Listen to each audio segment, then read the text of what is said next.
ആരാധിക്കുമ്പോൾ വിടുതൽ, ആരാധിക്കുമ്പോൾ സൗഖ്യം, ആരാധിക്കുമ്പോൾ വിടുതൽ, ആരാധിക്കുമ്പോൾ സൗഖ്യം.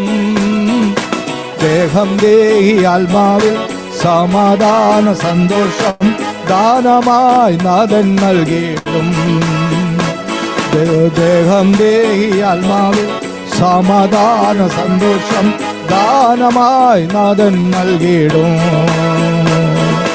പ്രാർത്ഥിക്കാം ആത്മാവിൽ ആരാധിക്കാൻ കർത്തനെ, നല്ലവൻ അവൻ വല്ലഭൻ. ഹല്ലേലൂയ. പ്രാർത്ഥിക്കാം ആത്മാവിൽ ആരാധിക്കാൻ കർത്തനെ, നല്ലവൻ അവൻ വല്ലഭൻ. വിടുതൽ എന്നും പ്രാപിക്കാം, വിടുതൽ എന്നും പ്രാപിക്കാം. എന്നാൽ ലഭിക്കോ മുട്ടയെ കണ്ടെത്തും, എന്നാൽ മേവിക്കും. അന്വേഷിപ്പീൻ കണ്ടെത്തും, മുട്ടുവേൻ തുറക്കും. കരുത്തിൻ നരവറ യാതിപ്പവും എന്നയോ വേൻ തുറക്കും. സ്വർഗത്തിൻ നരവറ ഭാവിക്കാം എന്നയോ നല്ലവകൾ. ഓ പ്രാർത്ഥിക്കാം ആത്മാവിൽ ആരാധിക്കാം കർത്തനെ, നല്ലവൻ അവൻ വല്ലഭൻ. ആരാധിക്കാം ആത്മാവിൽ ആരാധിക്കാം കർത്തനെ, നല്ലവൻ അവൻ വല്ലഭൻ. വിടുതൽ എന്നും പ്രാപിക്കാം, വിടുതൽ എന്നും പ്രാപിക്കാം. ഓ മടുത്തു പോകാതെ പ്രാർത്ഥിക്കാം, വിശ്വാസത്തോട് പ്രാർത്ഥിക്കാം. മടുത്തു പോകാതെ പ്രാർത്ഥിക്കാം, വിശ്വാസത്തോട് പ്രാർത്ഥിക്കാം. നീതിമാന്റെ പ്രാർത്ഥന, ശ്രദ്ധയുള്ള പ്രാർത്ഥന ഫലിക്കും, രോഗിക്ക് സൗഖ്യമാ. നീതിമാന്റെ പ്രാർത്ഥന, ശ്രദ്ധയുള്ള പ്രാർത്ഥന ഫലിക്കും, രോഗിക്ക് സൗഖ്യമാ. പ്രാർത്ഥിക്കാം ആത്മാവിൽ ആരാധിക്കാൻ കർത്തനെ, നല്ലവൻ അവൻ വല്ലഭൻ. പ്രാർത്ഥിക്കാം ആത്മാവിൽ ആരാധിക്കാൻ കർത്തനെ, അവൻ വല്ലഭൻ. വിടുതൽ എന്നും പ്രാപിക്കാം, വിടുതൽ എന്നും പ്രാപിക്കാം. आराधना में छुटकारा, आराधना में चंगाई, शरीर प्राण आत्मा में शांति आनंद देता है जान से प्यारा प्रभु। शरीर प्राण आत्मा में शांति आनंद देता है जान से प्यारा प्रभु। प्रार्थना करे आराधना करे वो अच्छा है कितना भला है। प्रार्थना करे आराधना करे वो अच्छा है कितना भला है। छुटकारा पाए हमेशा, छुटकारा पाए हमेशा। ആരാധിക്കുമ്പോൾ വിടുതൽ, ആരാധിക്കുമ്പോൾ സൗഖ്യം, ആരാധിക്കുമ്പോൾ വിടുതൽ, ആരാധിക്കുമ്പോൾ സൗഖ്യം. ദേഹം ദേഹി ആത്മാവിൽ സമാധാന സന്തോഷം ദാനമായി നാഥൻ നൽകിയിടും. ദേഹം ദേഹി ആത്മാവിൽ സമാധാന സന്തോഷം ദാനമായി നാഥൻ നൽകിയിടും. പ്രാർത്ഥിക്കാം ആത്മാവിൽ ആരാധിക്കാൻ കർത്തനെ, നല്ലവൻ അവൻ വല്ലഭൻ. പ്രാർത്ഥിക്കാം ആത്മാവിൽ ആരാധിക്കാൻ കർത്തനെ, നല്ലവൻ അവൻ വല്ലഭൻ. വിടുതൽ എന്നും പ്രാപിക്കാം, വിടുതൽ എന്നും പ്രാപിക്കാം. ഇന്ന് രാത്രിയിലെ നല്ല ഗാനങ്ങൾ പാടി ഈ ആരാധന ലീഡ് ചെയ്യുവാൻ തക്കവണ്ണം പ്രിയപ്പെട്ട ജോസങ്കലിനെ ദൈവം ഇന്ന് രാത്രി ശക്തമായി ഉപയോഗിച്ചല്ലോ. അതോർത്ത് നമുക്ക് ചേർന്ന് കർത്താവിന് സ്തോത്രം ചെയ്യാം. പ്രിയാങ്കലിനെ കർത്താവ് ധാരാളമായിട്ട് അനുഗ്രഹിക്കുമാറാകട്ടെ എന്ന് ആത്മാർത്ഥമായിട്ട് പ്രാർത്ഥിക്കുന്നു. ഈ മീറ്റിംഗിൽ ഇന്ന് രാത്രി പങ്കെടുക്കുന്ന ബഹുമാനിരായിരിക്കുന്ന ഒട്ടനവധി കർത്തൃദാസന്മാർ, ദൈവമക്കളൊക്കെ നമ്മുടെ മധ്യത്തിലുണ്ട്. അവരെല്ലാം ഓർത്ത് ഞാൻ ഇന്ന് രാത്രി കർത്താവിനെ സ്തുതിക്കുകയാണ്, കർത്താവിനെ മഹത്വപ്പെടുത്തുകയാണ്. ദീർഘനാളുകൾക്ക് ശേഷം പ്രിയ ദേവസ്യ അപ്പച്ചനെ കാണുവാൻ ഇടയായി തീർന്നു. പ്രിയ അപ്പച്ചനെ ദൈവം അനുഗ്രഹിക്കട്ടെ. ശാരീരികമായി അല്പം ക്ലേശങ്ങളിലൂടെയൊക്കെ കടന്നു പോവുകയാണെങ്കിലും ഇന്ന് രാത്രിയിൽ ഈ മീറ്റിംഗിൽ കടന്നു വരാൻ ദൈവം ഇടയാക്കിയല്ലോ. ഓർത്ത് കർത്താവിനെ സ്തുതിക്കുന്നു. കർത്താവിന്റെ ദാസൻ പാസ്റ്റർ മാത്യു ജോൺ സുനിൽ പാസ്റ്ററിനെ ഓർത്ത് കർത്താവിനെ സ്തുതിക്കുന്നു. പാസ്റ്റർ സുമൻ എബ്രഹാം ഇറ്റി കർത്തൃദാസന്റെ വിലയേറിയ സാന്നിധ്യത്തെ ഓർത്ത് കർത്താവിനെ സ്തുതിക്കുകയാണ്. Pastor Sunil Joseph, pastor John Thomas, pastor John Biswas from Bangladesh, regularly attending our meeting from Bangladesh. Thank you, Pastor. Also from Saudi Arabia, dear Pastor Daniel Thomas is attending, and many others are attending tonight. I welcome you and greet you, salute you in the matchless, powerful name of our Lord and Savior Jesus Christ. ഇന്ന് രാത്രി എല്ലാവരെയും കർത്താവ് ധാരാളമായിട്ട് അനുഗ്രഹിക്കട്ടെ എന്ന് ആത്മാർത്ഥമായിട്ട് പ്രാർത്ഥിക്കുകയാണ്. നമ്മൾ ഇന്ന് രാത്രിയിൽ നമ്മുടെ ബൈബിൾ സ്റ്റഡിയുടെ 71ാമത്തെ ക്ലാസ്സിലേക്കാണ് പ്രവേശിക്കുന്നത്. ഞാൻ തന്നെ അതിശയിച്ചു പോവുകയാണ്, എങ്ങനെ ഈ 71ാമത്തെ ആഴ്ച വരെ ഒറ്റ ഒരു ലേഖനം പഠിക്കുവാനായിട്ട് ഇടയായി തീരുന്നു എന്നുള്ളത് എനിക്ക് തന്നെ അത്ഭുതമായി തീർന്നിരിക്കുകയാണ്. ദൈവം നമ്മെ എല്ലാവരെയും ഈ വിഷയത്തിൽ ബലപ്പെടുത്തുന്നു. പ്രത്യേകിച്ച് പുതിയ ആലോചനകൾ തന്ന്, പുതിയ ചിന്തകൾ തന്ന് അത് എല്ലാവരുമായിട്ട് ഷെയർ ചെയ്യുവാൻ എന്നെയും ദൈവം ബലപ്പെടുത്തുന്നു. അതിന് കാരണം ഇവിടെ ഇരിക്കുന്ന നിങ്ങളുടെ എല്ലാവരുടെയും എന്നെക്കുറിച്ചുള്ള ശ്രദ്ധയേറിയ പ്രാർത്ഥനയാണ്. അതോർത്ത് ഞാൻ ദൈവത്തെ സ്തുതിക്കുന്നു. I like to thank you all for praying for me, for which God is strengthening me always to bring new thoughts and information from the scriptures. As we are now going into the class number 71, I myself marvel, how is it possible that we have 70 and it is the 72nd class today. God is great. God is leading us and guiding us, and I give all the thanks and glory to God, all to God. Praise God. As I always say, chapter number 6, that is where we are standing today. We are meditating from chapter 6 of the book of Ephesians. എഫേസ്യ ലേഖനത്തിന്റെ 6ാം അധ്യായത്തിൽ നിന്നാണ് ഇന്ന് രാത്രി നാം പഠിക്കുന്നത്. ഈ 6ാം അധ്യായം എന്ന് പറയുന്നത് ഒരു പടയാളി, ഒരു പോരാളി, ആ പോരാളിയെ നമുക്ക് പരിചയപ്പെടുത്തുകയും നാം എല്ലാവരും ആത്മീക യുദ്ധത്തിൽ ഒരു നല്ല ധീരരായിരിക്കുന്ന പോരാളിയായി നിലകൊള്ളണമെന്ന് നമ്മെ പഠിപ്പിക്കുകയും ചെയ്യുന്ന ഒരു അധ്യായമാണ് ഈ അധ്യായം. The book of Ephesians is ending with chapter number 6. Although the main theme of chapter number 6 is to encourage believers to stand firm as a warrior or a soldier, this chapter begins with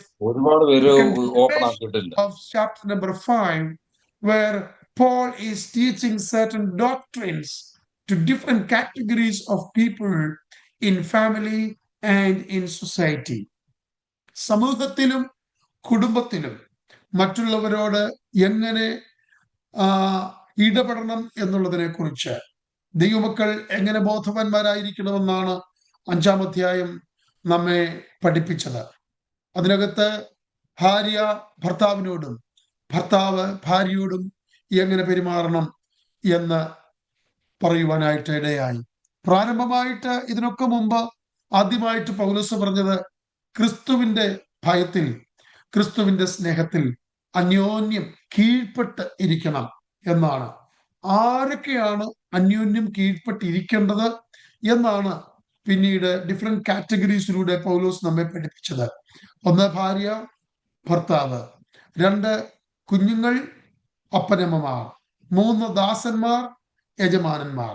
ഈ 3 വിധത്തിലുള്ള കാറ്റഗറികളെ മുന്നിൽ നിർത്തിക്കൊണ്ടാണ് പൗലോസ് നമ്മെ സവിസ്തരമായിട്ട് ഇത് പഠിപ്പിച്ചത് 5-ാം അധ്യായത്തില്. 6-ാം അധ്യായത്തിൽ അതിന് തുടർമാനമാണ്.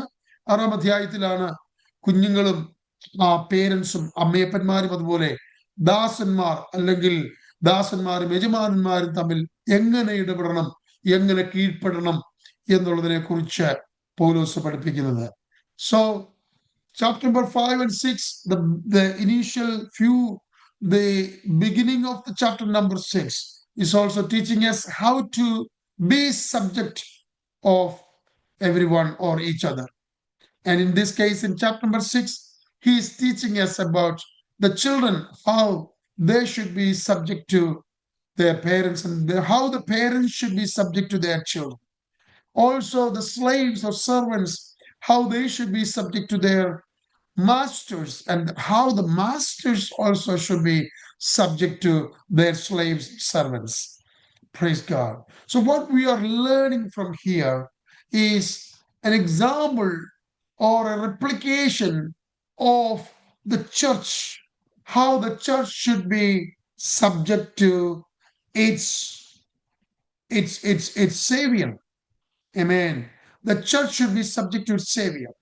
സഭ അതിന്റെ രക്ഷകന് എങ്ങനെ കീഴ്പ്പെട്ടിരിക്കണമെന്നുള്ളതായ ആശയത്തെ മുന്നിൽ കൊണ്ടുവരേണ്ടതിനായിട്ടാണ് സഭയിലുള്ള ഭാര്യ ഭർത്താക്കന്മാരും സഭയിലുള്ള കുഞ്ഞുങ്ങളും മാതാപിതാക്കളും സഭയിലുള്ള വർക്ക് ചെയ്യുന്നവരും അവരുടെ യജമാനന്മാരും എങ്ങനെ തമ്മിൽ കീഴ്പ്പെടണമെന്ന് പൗലോസ് പഠിപ്പിക്കുന്നത്. പൗലോസിന്റെ ആശയം ഈ ലോകത്തിലെ കുറച്ചുപേർ അങ്ങോട്ടും ഇങ്ങോട്ടും കീഴ്പ്പെടുക എന്നുള്ളത് മാത്രമല്ല, സഭ യഥാർത്ഥമായി ദൈവത്തിന്റെ സഭ, ദൈവത്തിന് അല്ലെങ്കിൽ സഭയ്ക്ക് വേണ്ടി വില കൊടുത്ത കർത്താവിന് എങ്ങനെ കീഴ്പ്പെടണം എന്നുള്ളതായ ആ വലിയ ആശയത്തെ മുന്നിൽ കൊണ്ടുവരേണ്ടതിനായിട്ടാണ് പൗലോസ് ഈ കാര്യങ്ങളൊക്കെ ഇവിടെ നിരത്തി വെക്കുവാനായിട്ട് ഇടയായി തീർന്നത്.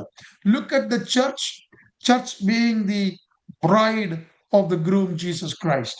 When Paul is teaching about husband and wife, Paul is mentioning about the church and its owner or its head, Christ Jesus. Like a woman in this world, she is subject to and submissive to her husband. The same way, Paul is saying to us and teaching us the church should be subject to or submissive to its owner, the head of the church, that is Christ Jesus Christ. Amen. കുഞ്ഞുങ്ങളെ, നിങ്ങളുടെ മാതാപിതാക്കളെ അനുസരിപ്പീൻ എന്ന് പറയുമ്പോൾ അല്ലെങ്കിൽ ബഹുമാനിപ്പീൻ എന്ന് പറയുമ്പോൾ പൗലോസ് ഉദ്ദേശിക്കുന്നത് നാം ഒക്കെ ആരുടെ കുഞ്ഞുങ്ങളാണ്? ദൈവത്തിന്റെ കുഞ്ഞുങ്ങളാണ്. ദൈവത്തിന്റെ കുഞ്ഞുങ്ങളായിരിക്കുന്ന നമ്മുടെ പിതാവായിരിക്കുന്ന ദൈവത്തെ സ്നേഹിക്കുവാനും ദൈവത്തെ ബഹുമാനിക്കണം എന്നുമാണ് പൗലോസ് ആ വാക്കുകളിലൂടെ നമ്മെ പഠിപ്പിക്കുന്നത്. When Paul is mentioning about children being obedient, children being loving and respecting and honoring their parents, it also means that we all are the children of God. Being the children of God, we have a Father whom we call Abba Father, who is in heaven. We must be submissive. We must be subject to the fatherhood of our God. Amen. Because he is above everything. And മൂന്നാമതായിട്ട് പൗലോസ് 6-ാം അധ്യായത്തിന്റെ പ്രാരംഭ വാക്കുകളിൽ പറയുന്നത് എന്താണ്? ദാസന്മാരെ അല്ലെങ്കിൽ slaves അവരെന്ത് ചെയ്യണം? യജമാനന്മാർക്ക് കീഴ്പ്പെട്ടിരിക്കണം എന്നാണ് പറയുന്നത്. Praise the Lord. അപ്പോ യജമാനന്മാർക്ക് കീഴടങ്ങിയിരിക്കുന്ന ദാസന്മാരെ കുറിച്ചോട് പറയുമ്പോൾ നാം ആരാണ്? നാം ദൈവത്തിന്റെ ദാസന്മാരാണ്. ദൈവത്തിന്റെ ദാസന്മാരായിരിക്കുന്ന നമുക്കും ഒരു യജമാനനുണ്ട്. ആ യജമാനായിരിക്കുന്ന നമ്മുടെ കർത്താവിനെ, നമ്മുടെ രക്ഷിതാവിനെ നാം എന്ത് ചെയ്യണം? ആ രക്ഷിതാവിനെ അനുസരിച്ച് ആ യജമാനന് കീഴ്പ്പെട്ട് ആ യജമാന് ഇഷ്ടമുള്ളതെല്ലാം ചെയ്യുന്ന നല്ല ദാസന്മാരായിട്ട് നാം തീരണമെന്നുള്ളതാണ് ദൈവമായ കർത്താവ് നമ്മെ കുറിച്ച് ആഗ്രഹിക്കുന്നത്. When we look at the order of the 14 epistles in the New Testament, we know that this book of Ephesians is placed very well within the progressive doctrinal teachings of the 14 epistles from Romans to Jude.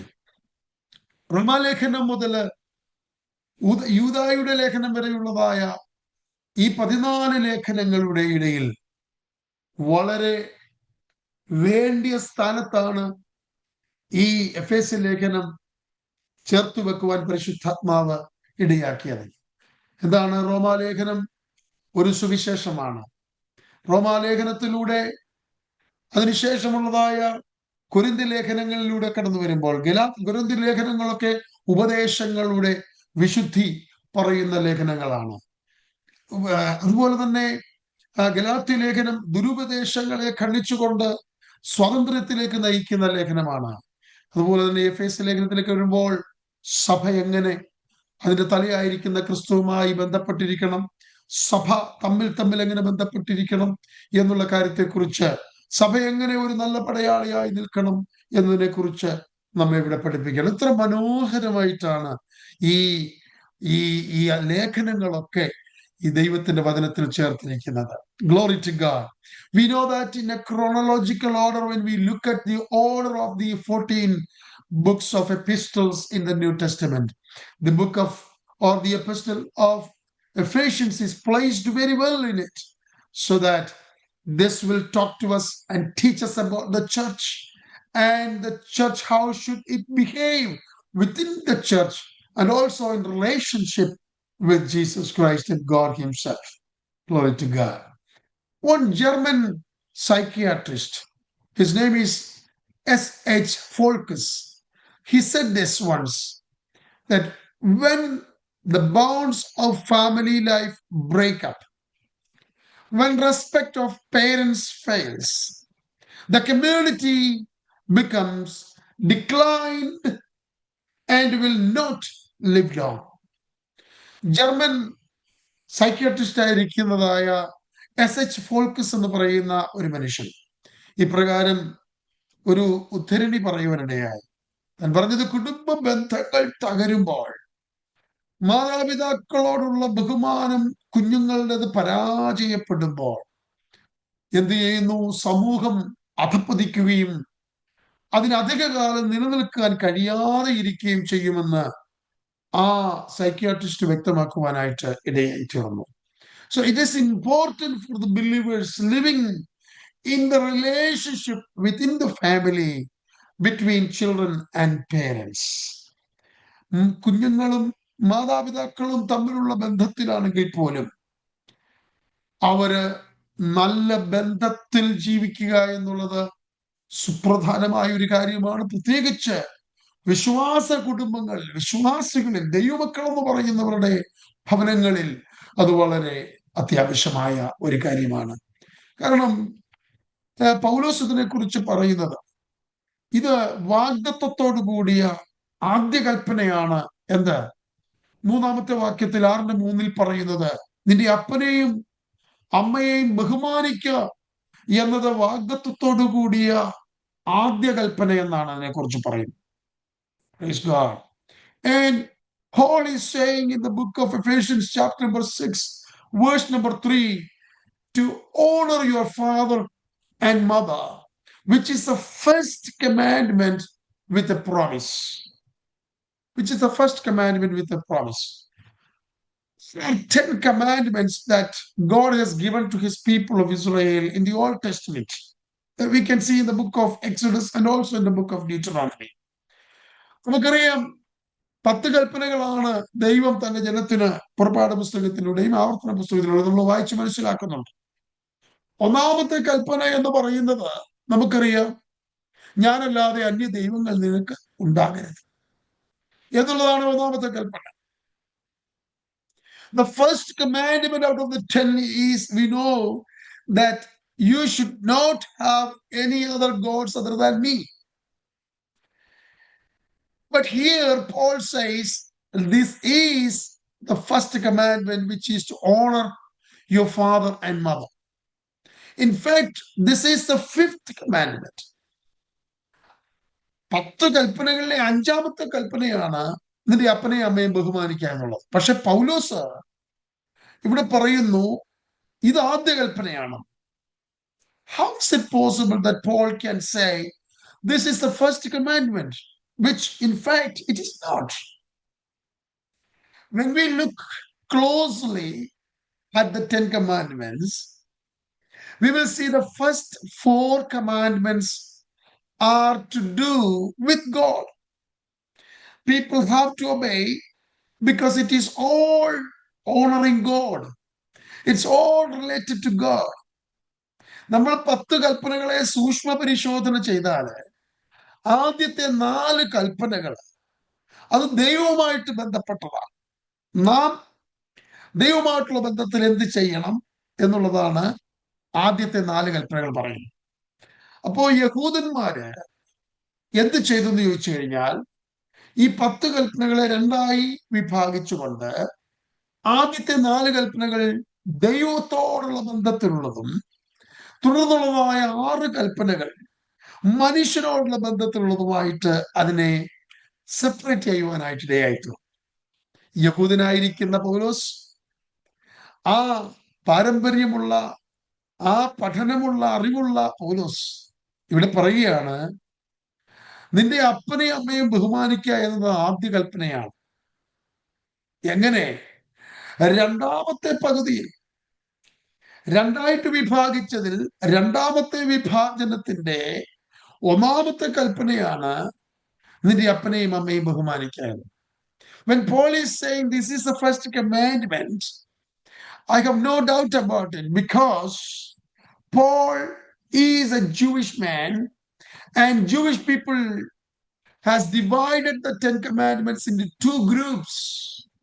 The first group has only the 4 first commandments, and second group has got the 6 commandments from commandment number 5. So in the second group, when you look at it, commandment number 5 becomes the first commandment there. And this is one reason why Paul is saying that this is the 5th commandment, this is the first commandment. And second reason is that this is the first commandment that comes with promise. 2ാമത്തെ കാരണം വാഗ്ദത്തത്തോടു കൂടിയ ആദ്യത്തെ കൽപ്പന എന്ന് പറയുന്നതും ഇത് തന്നെയാണ്. മറ്റു കൽപ്പനകളൊക്കെ പറയുന്നുണ്ട് അതിനകത്ത് വാഗ്ദത്വമില്ല. നിങ്ങൾ ഒരു വാഗ്ദത്വം തന്നിട്ടില്ല, ഇത് നിങ്ങൾ ചെയ്താൽ നിങ്ങൾക്ക് ഇങ്ങനെയൊക്കെ ഭവിക്കുമെന്ന്, ഇങ്ങനെയൊക്കെ സിദ്ധിക്കുമെന്നോ ഇങ്ങനെ അനുഗ്രഹിക്കപ്പെടുമെന്നോ ഒന്നും ദൈവം അതിനകത്ത് പറഞ്ഞിട്ടില്ല. എന്നാൽ ഈ കൽപ്പനയിൽ കർത്താവ് പറഞ്ഞിട്ടുണ്ട് നിങ്ങൾക്ക് വാഗ്ദത്വമുണ്ട്. എന്താണ്? 2 കാര്യങ്ങൾ സംഭവിക്കുന്നു അവിടെ. എന്താണ്? നിനക്ക് ഭൂമിയിൽ നന്മയുണ്ടാകുവാനും നിനക്ക് ദീർഘായുസ് ഉണ്ടാകുവാൻ. 2 വാഗ്ദത്തങ്ങളാണ് ഒറ്റ കൽപ്പനകളിലൂടെ, അപ്പനെയും അമ്മയും ബഹുമാനിക്കുന്നതിലൂടെ 2 വാഗ്ദത്തങ്ങൾ ദൈവം നമുക്ക് തന്നിരിക്കുകയാണ്. മറ്റു കൽപ്പനകളിലൊന്നും വാഗ്ദത്തങ്ങൾ ഇല്ലാതിരിക്കുമ്പോൾ വാഗ്ദത്തത്തോടുകൂടി ആദ്യ കൽപ്പന എന്ന് പൗലോസ് പറയാൻ കാര്യം, ഇതിനകത്ത് 2 വാഗ്ദത്തങ്ങൾ ദൈവം തന്നിട്ടാണ് ഈ കൽപ്പന ഇവിടെ പറഞ്ഞിരിക്കുന്നത്. Praise God. So all other commandments, if you look at it, there are no promises that is together with those commandments. But this commandment, the 5th commandment, becomes the first commandment because it comes with a promise, 2 promises. Glory to God. And what are those promises?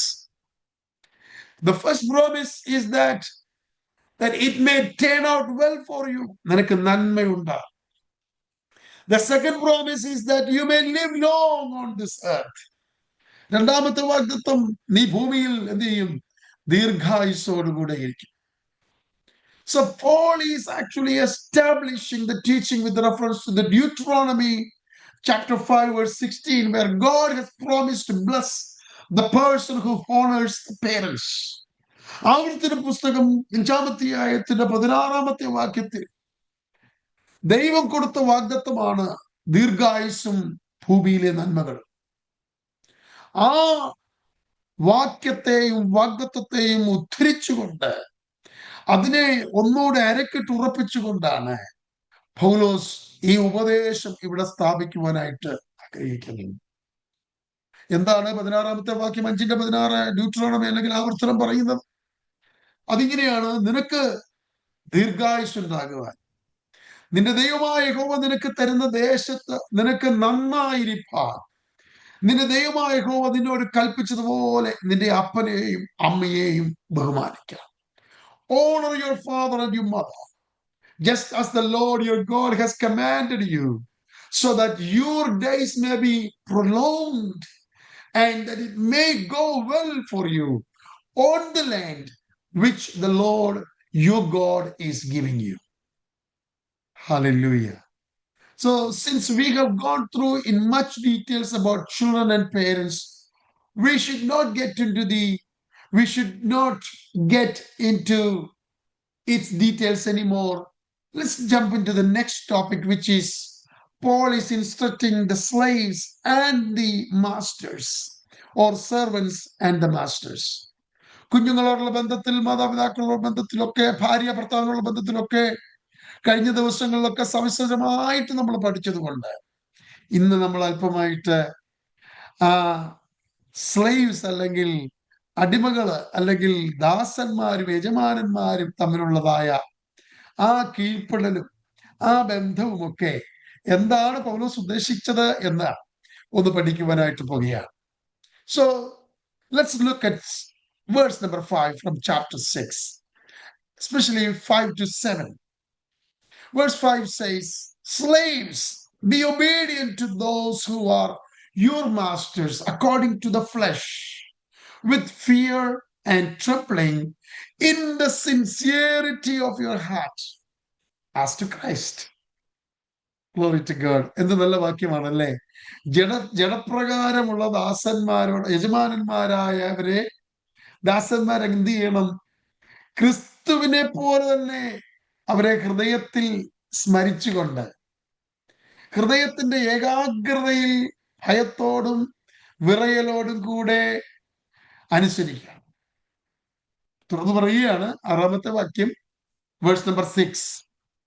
മനുഷ്യരെ പ്രസാദിപ്പിക്കുന്നവരെ പോലെ ദൃഷ്ടി സേവയാനല്ല, ക്രിസ്തുവിന്റെ ദാസന്മാരെ പോലെ ദൈവ ഇഷ്ടം മനസ്സോടെ ചെയ്തും മനുഷ്യരെ അല്ല, കർത്താവിനെ തന്നെ പ്രീതിയോടെ സേവിച്ചും കൊണ്ട് അനുസരിക്കുവേൻ. Not by way of eye service as people pleasers, but as slaves of Christ, doing the will of God from the heart, with goodwill render service as to the Lord and not to people, knowing that whatever good things each one does, he will receive this back from the Lord, whether slave or free. Glory to God. Paul is urging that we must be sincere and we must be considerate in our relations between the slaves and the masters, or the servants or the masters.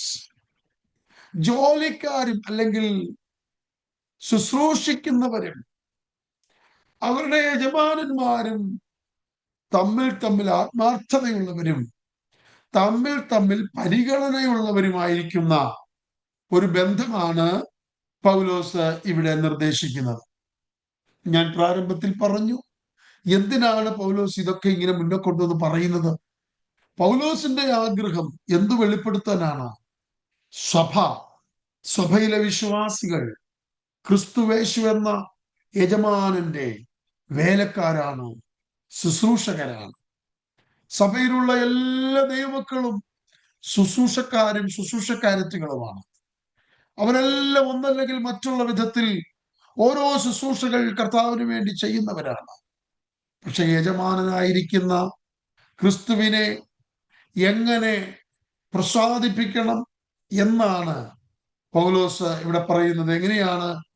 ആത്മാർത്ഥ ഹൃദയത്തോടെ, പരിഗണനയോടുകൂടെ, നല്ല ബന്ധത്തോടുകൂടെ നമ്മെ ഏൽപ്പിച്ചിരിക്കുന്ന ഓരോ ശുശ്രൂഷകളും, അത് ചെറുതാകട്ടെ വലുതാകട്ടെ, വിശ്വസ്തയോടുകൂടെ ചെയ്യണമെന്നാണ് പൗലോസ് ഇവിടെ പ്രബോധിപ്പിക്കുവാനായിട്ട് ആഗ്രഹിക്കുന്നത്. Praise God. Paul is urging each and every one of us, because we all are, whether female or male, whether small or big, whether a child or an old person, we all are servants of God. in one capacity or the other, small things or big things. We are all servants of God in the church. So we are all working for the betterment of the church. We're all working for the church of God, which is the body of Christ. When we work together, when we serve the church, when we serve God, we must be sincere. We must be honest, and we have to be considerate in our relationship between us and also our master. Praise the Lord. So, in fact, this is the last specification of submission to one another that Paul is mentioning here. മറ്റുള്ളവരുടെ മുമ്പിൽ അന്യോന്യം കീഴ്പ്പെട്ടിരിക്കണമെന്ന് പറഞ്ഞതായ 5-ാം അധ്യായത്തിലെ ആ വാക്യത്തിന്റെ വിശദീകരണത്തിന്റെ അവസാന ഭാഗത്താണ് താൻ ദാസന്മാരെ കുറിച്ചും യജമാനന്മാരെ കുറിച്ചും ഇവിടെ പറയുവാനായിട്ട് തീർന്നത്. ക്രിസ്തീയ ഭവനവുമായി ബന്ധപ്പെട്ട് എഫേസ്യർ ലേഖനം 5-ാം അധ്യായത്തിന്റെ 21-ാമത്തെ വാക്യത്തിൽ പറയുന്നത് പോലെ ക്രിസ്തു ഭയത്തിൽ പരസ്പരം കീഴടങ്ങുന്നതിന്റെ അവസാനത്തെ നിർദ്ദേശമാണ് ഈ ലേഖനത്തിൽ പൗലോസ് രേഖപ്പെടുത്തുന്നത്. എന്ത്? ദാസന്മാരെ നിങ്ങൾ എന്ത് ചെയ്യണം? യജമാനന്മാർക്ക് എന്ത് ചെയ്യണം? ക്രിസ്തുവിനെ പോലെ തന്നെ ഹൃദയത്തിൽ ഏകാഗ്രതയോടെ, ഭയത്തോടെ, വിറയലോടെ അവരെ അനുസരിക്കുകയും സേവിക്കുകയും ചെയ്യണമെന്നുള്ളത് ഇവിടെ പൗലോസ് പറയുന്നതായ അവസാനത്തെ നിർദ്ദേശമാണ്. Glory to God. Slavery or servanthood is not the same relationship of the family relationship. അടിമത്തം എന്ന് പറയുന്നത്, അല്ലെങ്കിൽ ഒരു ശുശ്രൂഷകൻ തന്റെ യജമാനനുമായിട്ടുള്ള ബന്ധമെന്ന് പറയുന്നത് ഒരിക്കലും ഒരു കുടുംബത്തിലെ ബന്ധം പോലെയുള്ള ബന്ധമല്ല. കുടുംബത്തിനകത്ത് ഭാര്യയും ഭർത്താവും തമ്മിലോ, കുടുംബത്തിനകത്ത് കുഞ്ഞുങ്ങളും മാതാപിതാക്കളും തമ്മിലോ, സഹോദരി സഹോദരന്മാർ തമ്മിലോ ഉള്ള ബന്ധമല്ല ഒരിക്കലും നമ്മുടെ ജോലി സ്ഥലത്തുള്ളത്. അതാണ് ഒരു അടിമത്തമോ ഒരു ശുശ്രൂഷയോ ഒരു ജോലിയോ ഒരിക്കലും കുടുംബത്തിലുള്ള ബന്ധവുമായിട്ട് ബന്ധപ്പെട്ടതല്ല. ചിലരൊക്കെ പറയാറുണ്ട്, ഈ മനുഷ്യൻ ഓഫീസിൽ ചെല്ലുമ്പോ അല്ലെങ്കിൽ ജോലി സ്ഥലത്ത് ചെല്ലുമ്പോ ഭയങ്കര പാവമാണ്, ആരെന്ത് പറഞ്ഞാലും അങ്ങ് അനുസരിക്കും, പക്ഷെ വീട്ടിൽ വരുന്നുണ്ട് പുള്ളി കാണ്ടാൻ വരും എന്ന് പറയാറുണ്ട്. പുള്ളി പറയുന്നതെല്ലാം വീട്ടുകാരും അനുസരിക്കണം, പക്ഷെ അവിടെ ചെല്ലുന്നുണ്ടെങ്കിൽ അവര് പറയുന്നതെല്ലാം പുള്ളി അനുസരിക്കുക. അതങ്ങനെ പറ്റുകയുള്ളൂ. കാരണം എന്താണ്? രണ്ടും രണ്ട് റിലേഷൻഷിപ്പാണ്. ഭവനത്തിൽ ഭർത്താവ് ആരാണ്? ഭവനത്തിന്റെ നാഥനാണ്. ഭവനത്തിൽ ഭർത്താവ് ഭവനത്തിന്റെ തലയാണ്. അതുകൊണ്ട് ഭവനത്തിൽ പെരുമാറുന്നത് പോലെ ചെന്ന് ജോലിയിൽ പെരുമാറിയാൽ ജോലിയിൽ നിന്ന് അവർ പറഞ്ഞു വിടും. Praise the Lord. രണ്ടും രണ്ട് റിലേഷൻഷിപ്പാണ്. Glory to God. So these are two different relationships. The servanthood is a different relationship from the relationship within the family. Slavery was a common thing in the ancient world, as we know. നാം അറിയുന്നത് പോലെ പുരാതന ലോകത്തിൽ അടിമത്തം എന്ന് പറയുന്നത് സാധാരണ ഒരു സംഭവം തന്നെയായിരുന്നു. In the Roman Empire, people were bought or purchased and sold for a price like animals. റോമ സാമ്രാജ്യത്തിലാണ് അന്ന് എഫെസോസ് സ്ഥിതി ചെയ്യുന്നത്. അവിടെ ജനങ്ങളെ കന്നുകാലികളെ പോലെ വാങ്ങുകയും വിൽക്കുകയും ചെയ്യുന്ന ഒരു പ്രതിഭാസം അവിടെ ഉണ്ടായി. Many of these slaves were prisoners of war or the descendants of prisoners. ഈ അടിമകളിൽ പലരും യുദ്ധ തടവുകാരോ അല്ലെങ്കിൽ തടവുകാരുടെ സന്തതികളോ ആയിരുന്നു എന്ന് നമുക്ക് പഠിക്കുവാനായിട്ട് കഴിയുന്നു. In some cities there were more slaves than free people. ചില പട്ടണങ്ങളിൽ സ്വതന്ത്രരായിട്ടുള്ള മനുഷ്യരെക്കാൾ അധികമായിരുന്നു അടിമകളായിരിക്കുന്ന പ്രിയപ്പെട്ടവരുടെ എണ്ണം എന്ന് പറയുന്നു. Many of these slaves later became believers or Christians. ഒത്തിരി പേര് ഈ അടിമകളിൽ നിന്ന് പിൽക്കാലത്ത് എന്ത് ചെയ്ത് വിശ്വാസികളായി ക്രിസ്ത്യാനികളായി മാറുവാനായിട്ട് ഇടയായിത്തീർന്നു. Praise God. അങ്ങനെ ക്രിസ്ത്യാനികളായി തീർന്ന് അവരെന്ത് ചെയ്യണം? അവരോട് പൗലോസ് പറയുകയാണ്, നിങ്ങൾ ലഹളയുണ്ടാക്കി ബഹളമുണ്ടാക്കി നിങ്ങളുടെ യജമാനന്മാരിൽ നിന്ന് രക്ഷപ്പെടുവാനായിട്ട് നിങ്ങൾ ശ്രമിക്കരുത്. അങ്ങനെ പുതിയ നിയമം ഒരിക്കലും എന്ത് ചെയ്യുന്നില്ല, അനുശാസിക്കുന്നില്ല. So what should they do when they become Christians and followers of Christ and believers, even though they are still slaves? Should they escape from their masters and become free? The New Testament is not saying that. In fact, Paul is trying to bring a social revolution in the case of slavery. പൗലോസ് ഒരിക്കലും അവരെ തമ്മിൽ വേർപെടുത്തി slavery system അല്ലെങ്കിൽ അടിമത്തം എന്ന് പറയുന്ന ഒരു സിസ്റ്റത്തെ ഇല്ലാതാക്കാനല്ല പൗലോസ് ശ്രമിക്കുന്നത്. പൗലോസ് അടിമത്തത്തിന്റെ കാര്യത്തിൽ ഒരു സാമൂഹികമായിരിക്കുന്ന നന്മയുടെ വിപ്ലവം കൊണ്ടുവന്ന, അതിനെ കുറച്ചുകൂടെ നന്മയുള്ളതാക്കി തീർക്കുന്ന, ആത്മീക മൂല്യമുള്ളതാക്കി തീർക്കുന്ന ഒരു സിസ്റ്റമാക്കി തീർക്കാനായിട്ടാണ് പൗലോസ് ഇവിടെ ശ്രമിക്കുന്നത്. Paul is trying to bring a social revolution in the case of slavery. Not he is trying to eradicate slavery, but he is trying to bring a change in the people's mind on how to behave between the slaves and the masters. അടിമത്തം ഇല്ലാതാക്കാനല്ല പൗലോസ് ശ്രമിക്കുന്നത്, മറിച്ച് അടിമകളോടും ദാസന്മാരോടും അവർ തമ്മിൽ എങ്ങനെ പെരുമാറണം എന്നതിനെ കുറിച്ചുള്ള ആളുകളുടെ മനസ്സിലൊരു മാറ്റത്തെ കൊണ്ടുവരുവാൻ, ആമേൻ, അത് മുഖാന്തരം ആത്മീക പരിവർത്തനം കൊണ്ടുവരുവാൻ, വിപ്ലവകരമായ ഒരു ആത്മീക മൂല്യമുള്ള ഒരു ജീവിതം അവരിൽ ഉളവാക്കേണ്ടതിനായിട്ടാണ് പൗലോസ് ഇവിടെ ശ്രമിക്കുന്നത്. In fact, with this writing of Paul's revolution, many countries started thinking about it, the slavery, and finally, one by one, the nations have come out of the slavery system slowly. ഈ എഴുത്തുകളുടെ മുഖാന്തരമായിട്ട്, പൗലോസിന്റെ ഈ മാറ്റത്തിന്റെ മുഖാന്തരമായിട്ട് ഒത്തിരി രാജ്യത്തിന്റെ നേതാക്കന്മാർ അതിനെക്കുറിച്ച് ചിന്തിക്കുകയും അടിമത്തം എന്ന് പറയുന്നതായ കിരാതമായിരിക്കുന്ന പ്രവർത്തനത്തിന്റെ മധ്യത്തിൽ നിന്ന് ജനത്തെ വിടുവിച്ച് അടിമത്ത സമ്പ്രദായം തന്നെ ലോകത്തിന്റെ മിക്കവാറുമുള്ള എല്ലാ രാജ്യങ്ങളിൽ നിന്നും നീക്കിക്കളയുവാൻ ശ്രമിക്കുകയും ഇന്ന് അടിമത്തം നീങ്ങപ്പെടുവാനിടയായിത്തീരുകയും ചെയ്തു. എന്താ കാര്യം? പൗലോസിന്റെ വിപ്ലവകരമായ ഈ മാറ്റങ്ങൾ ക്രിസ്തുവിന്റെ സ്നേഹത്തിൽ, ക്രിസ്തുവിനെ സ്നേഹിക്കുന്നത് പോലെ ആത്മാർത്ഥമായി സ്നേഹിച്ച്, ക്രിസ്തുവിനെ ബഹുമാനിക്കുന്നത് പോലെ ആത്മാർത്ഥമായി ബഹുമാനിച്ച്, നിങ്ങൾക്കും ദാസന്മാർക്കും യജമാനന്മാർക്കും ഒരു യജമാനൻ സ്വർഗത്തിലുണ്ട് എന്നുള്ളതായ കാര്യത്തെ അവരെ പ്രബോധിപ്പിച്ചുകൊണ്ട് പൗലോസ് അടിമത്ത സമ്പ്രദായത്തിന് ഒരു പ്രത്യേക ദിശ നൽകുന്നതായിട്ട് നമുക്കിവിടെ കാണുവാനായിട്ട് കഴിയുന്നുണ്ട്. Glory to God. Slavery could not be fully eradicated in the ancient undeveloped world because these slaves were those who would work in the food production farms and a lot of other areas.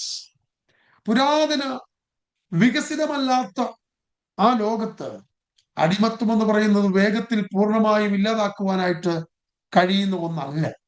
കാരണമുണ്ട്. അടിമകളെ കൊണ്ടാണ് അന്ന് കൃഷിയിടങ്ങളിൽ അവർ അത് പണിയെടുപ്പിച്ചുകൊണ്ടിരുന്നത്. അവർക്ക് വേണ്ടതായ ആഹാര സാധനങ്ങൾ രാജ്യങ്ങൾക്ക് വേണ്ടത് ഉണ്ടാക്കിക്കൊണ്ടിരുന്നത് അടിമകളാണ്. ഇന്നത്തെ പോലുള്ള നൂതനമായിരിക്കുന്ന ടെക്നോളജികളൊന്നുമില്ലാത്ത ആ കാലഘട്ടത്തിൽ അടിമത്ത സമ്പ്രദായം അവസാനിപ്പിച്ചു കഴിഞ്ഞാൽ രാജ്യം ഭക്ഷണത്തോടുള്ള ബന്ധത്തിൽ വളരെ പ്രയാസത്തിലേക്ക് പോകും. മറ്റു പല കാര്യങ്ങളിലും രാജ്യം പ്രയാസപ്പെടും എന്നതുള്ളത് കൊണ്ട് തന്നെ അന്ന് അടിമത്തം വേഗത്തിൽ നിർത്തലാക്കുക എന്നുള്ളത് വളരെ പ്രയാസകരമായ ഒരു കാര്യമായിരുന്നു. However, Paul in his writing is always trying to set people free from spiritual slavery. മാനുഷികമായിരിക്കുന്ന അടിമത്ത സമ്പ്രദായം നിലനിൽക്കുമ്പോൾ തന്നെ പൗലോസ് വളരെ ശ്രദ്ധിച്ച് കൈകാര്യം ചെയ്ത മറ്റൊരു ഏരിയ ഉണ്ട്, ആത്മീക അടിമത്തം. ആത്മീക അടിമത്തത്തിൽ നിന്ന് ജനം വിടുവിക്കപ്പെടണമെന്ന ആവലോടെ ആശിച്ച ഒരു ദൈവഭക്തനായിരുന്നു വിശുദ്ധ പൗലോസ്. ഗലാത്യലേഖനം 5-ാം അധ്യായത്തിന്റെ 1-ാം വാക്യത്തിൽ താനത് വളരെ ശക്തമായി പറയുന്നു. സ്വാതന്ത്ര്യത്തിനായി ക്രിസ്തു നമ്മെ സ്വതന്ത്രരാക്കി, ആകയാൽ അതിൽ ഉറച്ചു നിൽക്കുവേൻ, അടിമതുകത്തിൽ പിന്നെയും കുടുങ്ങി പോകരുത്. Glory to God. Galatians chapter 5 verse 1, it says, it was for freedom that God set us free. Therefore keep standing firm and do not be subject again to the yoke of slavery. Glory to God. Why? Paul is trying to make people aware that although the physical slavery cannot be eradicated so easily, but the spiritual slavery is already resolved on the cross of Calvary. Amen. യേശുക്രിസ്തുവിന്റെ കാൽവറിയിൽ എന്തു സംഭവിച്ചു കഴിഞ്ഞു? ആത്മീയ അടിമത്തത്തിന് ഒരു solution നടന്നു കഴിഞ്ഞു. വേർപാടിന്റെ നടിച്ചുവറിനെ ഇടിച്ചു കളഞ്ഞുകൊണ്ട്, ന്യായപ്രമാണത്തിന്റെ ശക്തിയെ ക്ഷയിപ്പിച്ചുകൊണ്ട്, ആമേൻ, എന്ത് നടത്തിക്കഴിഞ്ഞു? ഒരു സ്വാതന്ത്ര്യത്തിന്റെ കിരണം ആ കാൽവരി ക്രൂശിൽ യേശുക്രിസ്തുവിന്റെ മരണത്തിലൂടെ ലോകത്തിന് പകർന്നു ലഭിച്ചതിലൂടെ ആർക്കും ഇനിയും പാപത്തിന്റെ അടിമകളായി കഴിയേണ്ടതായിട്ടില്ല. ഇന്ന് ക്രിസ്തുവിൽ എല്ലാവരും സ്വതന്ത്രരാണ്. ഒരുവൻ ക്രിസ്തുവിലായാൽ അവൻ പുതിയ സൃഷ്ടിയാണ്. If a man is in God, in Christ, he is a new creation. So there is no fear of slavery or to sin. Hallelujah. I mean, because Christ has made us free with his sacrificial death upon the cross of Calvary. But Paul is mentioning in the book of Ephesians about the earthly slaveries and slaves. Slaves are to serve their earthly masters, keeping in mind that they are slaves or servants of Christ. ഈ ലോകപ്രകാരമുള്ള ശുശ്രൂഷകരോട് അല്ലെങ്കിൽ ജോലി ചെയ്യുന്നവരോട്, അടിമകൾ അന്നത്തെ ഭാഷയിൽ പറയും, ഇന്ന് ശുശ്രൂഷകരെന്ന് പറയും. ഈ ലോകപ്രകാരമുള്ള ശുശ്രൂഷകരോട് തങ്ങളുടെ യജമാനനെ സേവിക്കേണ്ടത് എങ്ങനെയാണെന്ന് പൗലോസ് പറയുന്നു. എങ്ങനെയാണ്? അവർ ക്രിസ്തുവിന്റെ ശുശ്രൂഷകരാണ് എന്നുള്ള ബോധ്യത്തോടു കൂടെ വേണം ഈ ലോകത്തിലെ യജമാനന്മാരെ അവരെ സേവിക്കുവാൻ. They have to keep in mind that they are the slaves or servants of Christ, and in this manner they must serve their earthly masters. This is what Paul is trying to teach here. In verse number 6, Ephesians chapter 6, verse number 6, Paul is saying again, not with eye service as man pleasers, but as slaves of Christ, doing the will of God from the soil. 6-ാം വാക്യത്തിൽ പൗലോസ് തുടർന്ന് ഇങ്ങനെയാണ് പറയുന്നത്, മനുഷ്യരെ പ്രസാദിപ്പിക്കുന്നവരായി ദൃഷ്ടി സേവയിലൂടെ അല്ല, ക്രിസ്തുവിന്റെ ദാസന്മാരായി ദൈവഹിതം ആത്മാവിൽ ചെയ്യണം എന്നാണ് പൗലോസ് പ്രബോധിപ്പിക്കുന്നത്. Let's look at verse number 9. Verse number 9, chapter 6, verse 9. 9-ാം വാക്യത്തിലേക്ക് നമ്മൾ നോക്കാം. അവിടെ അതിന്റെ കാരണം പറയുന്നുണ്ട്. എന്താണ് കാരണം? Why people must serve their earthly masters, keeping in mind that they are slaves or servants of Christ. Because the answer is in verse number 9. And it says that, and masters, please remember, do the same things to them who are your servants, and give up the threatening, knowing that both their master and your master is in heaven, and there is no partiality in him. Praise God.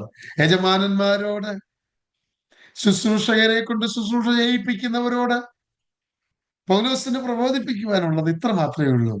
നിങ്ങൾ ഒരു കാര്യം അറിയണം, ഭീഷണി കൊണ്ടൊന്നും ആരെയും എന്ത് ചെയ്യാൻ പറ്റത്തില്ല, ജോലിക്കാരാക്കാൻ പറ്റത്തില്ല. അങ്ങനെ തന്നെയാണ് അവിടെ പറയുന്നത്. എന്താണ് അവരോട് എങ്ങനെ പെരുമാറണം? ഭീഷണി വാക്കുകൾ ഒഴിവാക്കണം. ഭീഷണി വാക്കുകൾ ഒഴിവാക്കണം. ചിലരൊക്കെയെങ്കിലും വിചാരിക്കുന്നത് ഭീഷണി വാക്കുകൊണ്ട് പല കാര്യങ്ങളും നേടിയെടുക്കാമെന്നാണ്. intimidating people and making them scary. No, that is not the way that the word of God is teaching us. Love them and treat them as the servants of God. And remember one thing, they have a master in heaven. You also have a master in heaven. And the master in heaven is the same master for both of you. And he does not have any partiality. നിങ്ങളുടെ യജമാനൻ സ്വർഗത്തിലുണ്ട്. നിങ്ങൾക്ക് വേണ്ടി സേവനം ചെയ്യുന്ന അവരുടെ യജമാനനും എവിടെയുണ്ട്? സ്വർഗത്തിലുണ്ട്. അതുകൊണ്ട് ആ രണ്ട് യജമാനന്മാരും ഒറ്റ യജമാനനേ ഉള്ളൂ. ഒരു യജമാനനാണ് സ്വർഗത്തിലുള്ളത്. അതുകൊണ്ട് ഭീഷണ വാക്കുകൾ ഒക്കെ ഒഴിവാക്കിക്കൊണ്ട് മുഖപക്ഷമില്ലാതെ എല്ലാവരെയും ഒരുപോലെ സ്നേഹിക്കുന്ന ഒരു യജമാനനുണ്ടെന്ന് മനസ്സിലാക്കിക്കൊണ്ട് വളരെ സ്നേഹത്തോടുകൂടെ അങ്ങോട്ടും പെരുമാറണം എന്നാണ് പൗലോസ് ഇവിടെ പ്രബോധിപ്പിക്കുന്നത്. And this is applicable these days to the church system also in our world. Glory to God. The church as an organization in this world has many layers of responsibilities and positions. So some people, some servants may be under another servant or master. So this is the particular verse which is applicable to every one of us, even to the leaders of a local church and to the members of the local church. This is applicable. We all have only one master. We must respect and honor everyone in the love of Christ. Glory to God. More importantly, he reminds the masters that both their Lord and the Lord of their slaves in heaven is the same.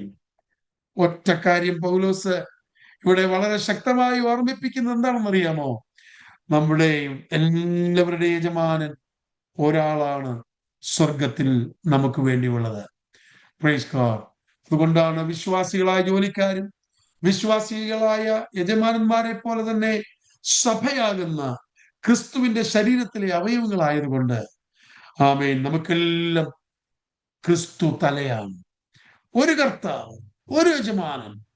Praise Lord. അതനുസരിച്ചുകൊണ്ട്, അത് മനസ്സിലാക്കിക്കൊണ്ട് അന്യോന്യം ക്രിസ്തുവിന്റെ ഭയത്തിൽ, ക്രിസ്തുവിന്റെ സ്നേഹത്തിൽ കീഴ്പ്പെട്ടിരിക്കുക എന്നുള്ളതാണ് പൗലോസ് ഇവിടെ നമ്മെ പ്രബോധിപ്പിക്കുന്നത്. നമ്മുടെ സമയം അവസാനിച്ചിരിക്കുകയാണ്. പൗലോസ് പറഞ്ഞു 5:21 ക്രിസ്തുവിന്റെ സ്നേഹത്തിൽ അന്യോന്യം കീഴ്പ്പെട്ടിരിക്കണം. ആരൊക്കെ കീഴ്പ്പെട്ടിരിക്കണം? ഭാര്യ ഭർത്താവിനോട് കീഴ്പ്പെട്ടിരിക്കണം, ഭർത്താവ് ഭാര്യയോട് കീഴ്പ്പെട്ടിരിക്കണം. മക്കൾ മാതാപിതാക്കൾക്ക് കീഴ്പ്പെട്ടിരിക്കണം, മാതാപിതാക്കൾ മക്കളോടും അങ്ങനെ തന്നെ ചെയ്യണം. ദാസന്മാർ യജമാനന്മാരോടും, യജമാനന്മാർ ദാസന്മാരോടും കീഴ്പ്പെട്ടിരിക്കണം. ഇത് സഭയെ ഉദ്ദേശിച്ചും ക്രിസ്തുവാകുന്ന യജമാനെ ഉദ്ദേശിച്ചും ക്രിസ്തുവാകുന്ന മണവാളിനെ ഉദ്ദേശിച്ചും ക്രിസ്തുവാകുന്ന അപ്പനെ ഉദ്ദേശിച്ചും പൗലോസ് സവിസ്തരമായിട്ട് നമ്മെ പഠിപ്പിച്ച ചില ചിന്തകളാണ് ഇന്ന് രാത്രി നിങ്ങളുമായിട്ട് ഒരുമിച്ച് പങ്കുവെക്കുവാൻ കർത്താവ് എനിക്ക് കൃപ തന്നത്. Praise God. അതുകൊണ്ട് ഇതെല്ലാം പറയുമ്പോഴും നാം ദൈവസഭയുടെ അംഗങ്ങളാണ്. നമ്മെ ദൈവസഭയുടെ അംഗങ്ങളാക്കി കർത്താവ് രക്തം തന്നു വിലയ്ക്ക് വാങ്ങിയവരാണ്. ഇന്ന് രാത്രി ആ ഓർമ്മയോടും ആ ചിന്തയോടും കൂടെ നമുക്ക് ദൈവസന്നിധിയിൽ നമ്മുടെ നാളുകളെ കഴിക്കുവാൻ ദൈവമായ കർത്താവ് നമുക്ക് എല്ലാവർക്കും ഇടയാക്കി തീർക്കട്ടെ എന്ന് പ്രാർത്ഥനയോടുകൂടെ എന്റെ വാക്കുകളെ ചുരുക്കുന്നു. എല്ലാവർക്കും ഒരിക്കൽ കൂടെ ക്രിസ്തുവിൽ നന്ദി പറയുന്നു.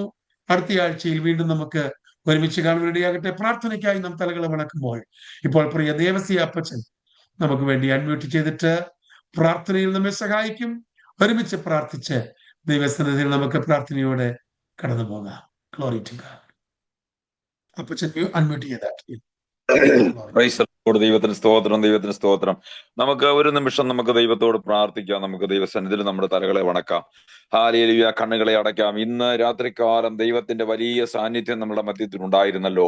നാം ഈ സൂം മീറ്റിംഗ് ആരംഭിച്ച നിമിഷം മുതൽ ദൈവത്തിന്റെ വലിയ കൃപ നമ്മളുടെ മധ്യത്തിൽ ഉണ്ടായിരുന്നതോർത്ത് ഞാൻ ദൈവത്തിന് നന്ദിയോട് സ്തോത്രം ചെയ്യുന്നു, സ്തുതിക്കുന്നു. ദൈവത്തിന്റെ വലിയ കൃപ നമ്മളുടെ മേൽ പകർന്നുകൊണ്ടിരുന്നല്ലോ കർത്താവെ, നന്ദിയോട് സ്തുതിക്കുന്നു. പരിശുദ്ധനായ ഞങ്ങളുടെ ദൈവമേ, സ്വർഗീയ നല്ല പിതാവേ, ഈ നല്ല സായങ്കാലത്തിനായി ഞങ്ങൾ നന്ദിയോടെ എങ്ങനെ സ്തുതിക്കുന്നു കർത്താവെ. അവിടുത്തെ പാതാന്തിയെ ഞങ്ങൾ കടന്നു വന്ന നിമിഷം മുതൽ ദൈവത്തിന്റെ സാന്നിധ്യം ഉണ്ടായിരുന്നു. ഹാലേലിയ, പാടുവാൻ ദൈവം കൃപ തന്നല്ലോ. അനുഗ്രഹിക്കപ്പെട്ട പാട്ടുകൾ പാടി ദൈവത്തെ മഹത്വപ്പെടുത്തുവാൻ ദൈവം ഇടയാക്കിയത്, അതിനായി സ്തോത്രം ചെയ്യുന്നു.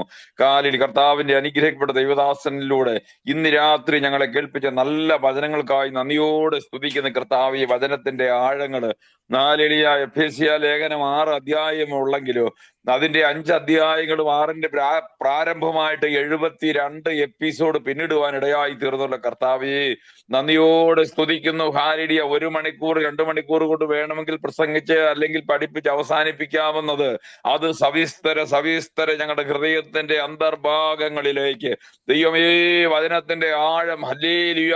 ദൈവമേ, ആവർത്തന പുസ്തകത്തിലും ദൈവം ഹല്ലേലൂയ മോശയോട് സംസാരിച്ച ആ ദൈവിക ശബ്ദങ്ങളെ കുറിച്ചെല്ലാം ഞങ്ങളെ കേൾപ്പിച്ച് ഈ ഹാലേലൂയ അത്ഭുതകരമായി അവിടുന്ന് ദൈവം ഹാലേലൂയ ഈ ക്ലാസ് മുന്നോട്ട് നയിച്ചു കൊണ്ടിരിക്കുന്ന കൃപയ്ക്കായി നന്ദിയോടെ സ്തുതിക്കുന്നു. കർത്തൃദാസൻ ദൈവം കരങ്ങൾ ഉപയോഗിച്ചല്ലോ, അതിനായി സ്തോത്രം. വീണ്ടും ശക്തമായ ദൈവം കരങ്ങൾ ഉപയോഗിക്കണം എന്ന് ഞങ്ങളുടെ ദൈവത്തോട് പ്രാർത്ഥിക്കുന്നു കർത്താവേ. പാട്ടുപാടിയ പ്രിയ അങ്കിളിന് വേണ്ടി പ്രാർത്ഥിക്കുന്ന അവിടുന്ന് ബലപ്പെടുത്തി ശക്തീകരിക്കുമാറാകണമേ. വിശേഷിയാൽ ഈ പാലിയ സൂം മീറ്റിംഗിൽ അറ്റൻഡ് ചെയ്ത് ഇതിൽ സംബന്ധിച്ച് അവിടുത്തെ മക്കളെ എല്ലാവരും ദൈവം ഐശ്വര്യമായി അനുഗ്രഹിക്കുമാറാകണമേ. ഇന്ന് കേൾക്കപ്പെട്ട വചനം, പഠിച്ച ദൈവത്തിന്റെ വചനം അവരുടെ ഹൃദയത്തിൽ കർത്താവേ അതൊരു മുതൽക്കൂട്ടായി ഹാലേലൂയ ദൈവത്തിന് സ്തോത്രം. മറ്റൊന്നും ബാലൻസ് ആയിട്ടില്ലെങ്കിലും എന്റെ ദൈവമേ, കേട്ട വചനം അധിക ശ്രദ്ധയോടെ ദൈവമക്കൾ കരുതിക്കൊള്ളുവാൻ, അത് ഹൃദയത്തിൽ സൂക്ഷിപ്പാൻ സ്വർഗത്തിലെ ദൈവം ഇടയാക്കണം നിങ്ങൾ ദൈവത്തോട് പ്രാർത്ഥിക്കുന്നു. ഇത്രത്തോളം സമയം ദൈവം ഞങ്ങൾക്ക് ഒരുക്കി തന്നല്ലോ, അതിനായി സ്തുതിക്കുന്നു. അവിടുത്തെ വരവ് താമസിച്ചാൽ വീണ്ടും ഞങ്ങൾക്ക് അടുത്ത ചൊവ്വാഴ്ച വീണ്ടും ഒരുമിച്ച് ദൈവസന്നിധിയിൽ കൂടി വരുവാൻ ദൈവം ഇടയാക്കുമാറാകണമേ. ആ പ്രത്യാശയോടെ ഇപ്പോൾ ഞങ്ങൾ അങ്ങിങ്ങായി പിരിയുന്നു കർത്താവേ. പിരിയാത്ത ദൈവത്തിന്റെ കൃപ സാന്നിധ്യം കൂടെ ഇരിക്കണമേ. തമ്മിൽ കാണുന്നവരെ അവിടുത്തെ ചിറകളിൽ മറയ്ക്കണമേ കർത്താവേ. അവിടുന്ന് ഹാലേലൂയ ഈ മീറ്റിംഗിൽ സംബന്ധിച്ച മക്കളെ ഒരിക്കൽ കൂടി പിതാവിന്റെയും പുത്രന്റെയും പരിശുദ്ധാത്മാവിന്റെയും നാമത്തിൽ അനുഗ്രഹിച്ച് പ്രാർത്ഥിക്കുന്നു. അപ്പാ, അനുഗ്രഹവും നന്മയുമാക്കി തീർക്കണമേ. സകല മഹത്വം അങ്ങേക്ക് തരുന്നു. യേശു രക്ഷകന്റെ പേരിൽ തന്നെ നാമത്തെ പ്രാർത്ഥനകൾ കേൾക്കുമാറാകണമേ. ആമേൻ.